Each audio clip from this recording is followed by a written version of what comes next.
حضرت محدث ابن جوزی نے لکھا ہے کہ حضرت حبیب اجمی ایک بزرگ تھے، ان کے پاس ایک شخص اکثر آتا تھا، بڑا مالدار تھا، ایک ہی بیٹی تھی، وہ بھی ٹانگوں سے معذور تھی۔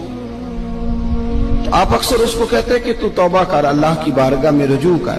ایک وقت ایسا آتا ہے کہ پھر انسان کا جب کوئی اپنا نہیں رہتا پھر اسے مصلی یاد آتا ہے، لیکن اگر مصلی کی عادت بچپن سے پڑ جائے نا تو پھر ذرا آسان ہوتا ہے اللہ سے دل لگانا۔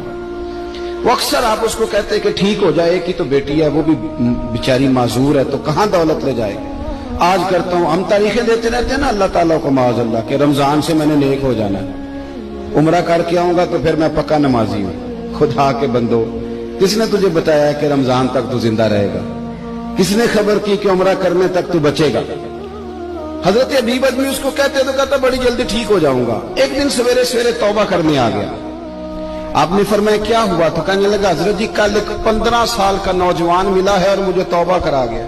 مزہ ہی اس عمر میں اللہ اللہ کرنے کا، نبی کریم سے محبت بھی کرنی ہو تو یہی عمر ہے۔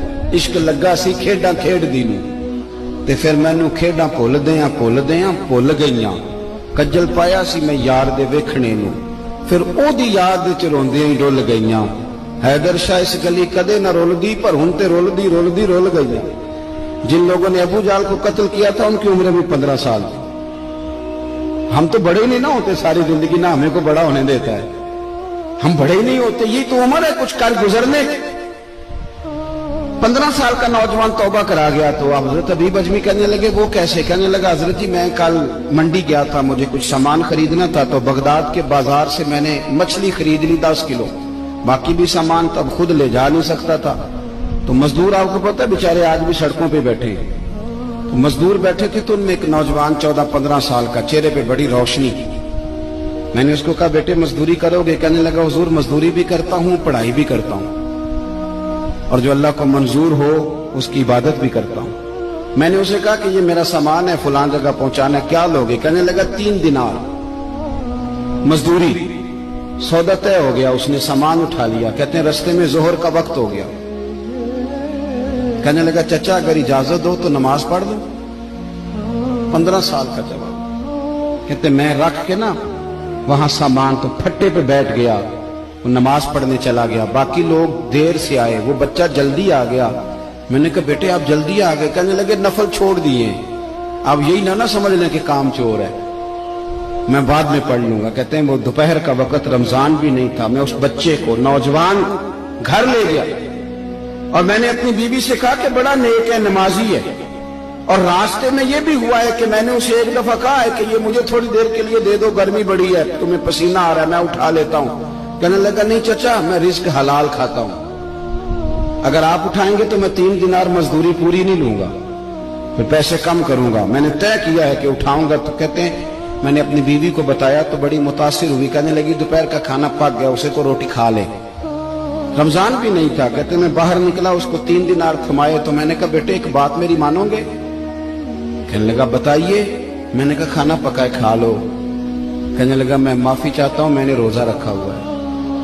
حضور نے حکم دیا، حکم نبی کریم نے حکم دیا، بخاری مسلم کی حدیث ہے، فرمایا نوجوانوں اگر تمہارے پاس طاقت ہے تو نکاح کر لو ورنہ روزے رکھو۔ کہتے وہ کہنے لگا میں نے روزہ رکھا ہے، میں اور متاثر ہو گیا۔ میں نے کہا اب کیا کرو گے؟ کہیں اور جانا ہے؟ کہنے لگا نہیں، میں جس دن 3 دینار کما لیتا ہوں پھر میں مزید لالچ نہیں کرتا، باقی وقت یا قرآن مجید پڑھتا رہتا ہوں یا نبی پاک پہ درود شریف پڑھتا رہتا ہوں۔ آپ بتائیں؟ تو میں نے کہا کہ افطار میرے ساتھ کر لو۔ کہتے ہیں میں اسے مسجد چھوڑ آیا اور خود میں لوٹ آیا، افطار کے بعد میں اسے لایا، کھانا کھلایا، عشاء پڑھی، اس کا گھر دور تھا، میں نے ڈرائنگ روم کھول دیا، بیٹھک کھول دی، وہیں وہ سو گیا۔ میری 20 سال کی معذور بچی کبھی چل نہیں سکتی تھی، کوئی طبیب کوئی حکیم میں نے چھوڑا نہیں تھا اس کو دکھایا نہ ہو، ایک ہی بیٹی وہ بھی معذور پیدائشی۔ اس کے کمرے میں گئے، میاں بیوی اسے کھانا کھلا اور بتایا بیٹے ایک نوجوان ہے، بڑا نیک ہے ہمارے گھر میں، آج بڑا پرہیزگار۔ پتہ ہے حضور نے کیا فرمایا؟ نبی کریم فرماتے ہیں جب نوجوان اٹھ کے تہجد پڑھتا ہے نا نوجوان، تو اللہ فرشتوں کے سامنے اس نوجوان پر فخر فرماتا ہے، اللہ فخر کرتا ہے کہ عمر دیکھو دیکھو یہ میری بارگاہ، اللہ فخر کرتا ہے، اللہ یعنی خدا خود میرے مجلس بود، اللہ فخر کرتا ہے۔ اب سوچے